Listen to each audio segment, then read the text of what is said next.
The Bible says that every single day we are at war. But this war isn't with your spouse, your family, or your coworkers. No, our battle is far more sinister. We're fighting against Satan and his demons. Put on the full armor of God so that you can stand against the devil's schemes.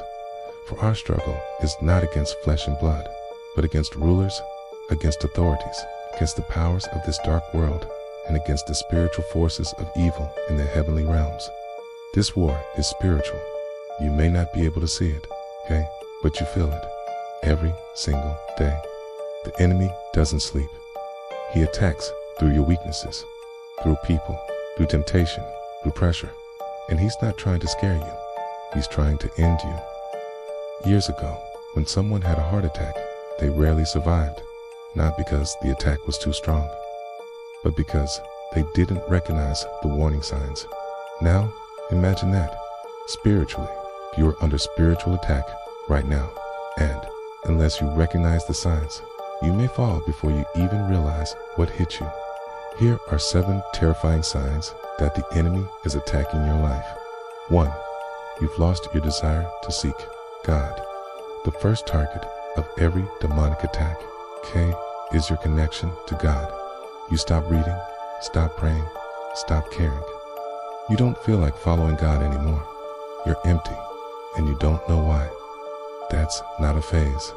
That's a strike. 2. You're physically exhausted. This doesn't sound spiritual, okay? But it is.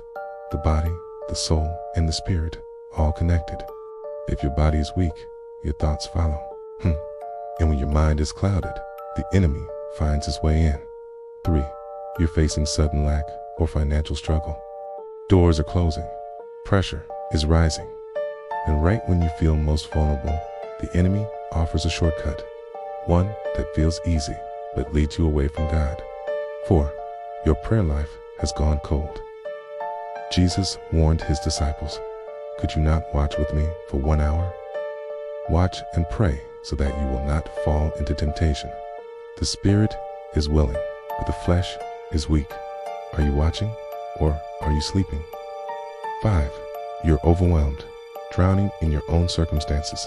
It's not just pressure, it's despair.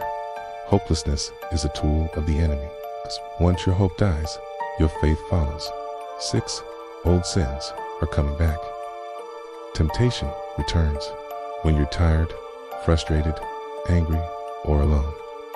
The sins you buried tried to claw their way back to the surface. The enemy whispers, "Just once, you deserve it." That voice isn't yours. 7.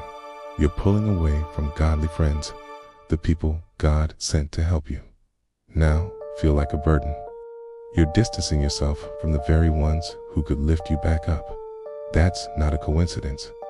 That's strategy. These are not just bad days. These are coordinated strikes from hell, meant to isolate, break, and destroy you. But there is hope. Here are 5 things you must do to survive this spiritual war. 1. Remember who you are. You didn't just change religions, you changed kingdoms. You were rescued from darkness and brought into the light. Don't walk like you still belong to the shadows, okay? Don't ignore your time and place of prayer.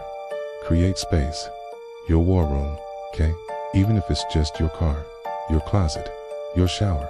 Protect that time, that place, that moment with God. 3. Stay in the places that restore you. Your church, your small group, your spiritual family. Don't leave the places where you get filled, even if they're imperfect. They are your shield. 4. Stay close to your spiritual friends. Don't isolate. Don't listen to ungodly advice. Blessed is the man who walks not in the counsel of the wicked. 5. Stay under your spiritual covering. Who is your leader? Who speaks into your life? You may think you don't need anyone, but the moment you step out from under authority, you become a perfect target. The devil knows your name, but God has already written your victory. So pay attention, stay alert. K, because this war is not against flesh and blood. It's spiritual, and it's deadly, but with God, you've already won.